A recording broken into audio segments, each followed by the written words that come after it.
అడవిలో జంతువులు తింటాయి, హ్యాపీగా ఆడుకుంటాయి, అలర్ట్గా ఉంటాయి లేదా నిద్రపోతాయి.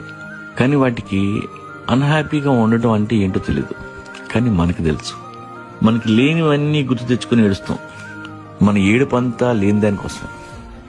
ఉన్నదాన్ని చూసి ఆనందపడటం తెలీదు. నువ్వు పడుకున్నది చాపే కావచ్చు, దానికి పెద్ద బొక్క ఉండొచ్చు. ఉంటే ఉండని. పైన ఉన్న వెన్నెలు చూడు, ఆ చందమామను చూడు. చందమామను చూడటానికి కళ్ళున్నందుకు సంతోషించు. ఎందుకంటే కళ్ళు లేని వాళ్ళు చాలా మంది ఉన్నారు. ఇలా అన్హ్యాపీగా ఉండేవాళ్ళు ఎప్పుడు కంప్లైంట్ చేస్తుంటారు. నేను రోజు తినే ఫుడ్ మీద కూడా ఎప్పుడు కంప్లైంట్ చేయను. ఆ రోజు ఏది దక్కితే అది తింటమే. ప్రతి దానికి అన్హ్యాపీగా ఉంటే సంకనాగిపోయేది నువ్వే. నీ ఇంటి ముందున్న చెట్టును చూడు. Even trees don't know how to be unhappy.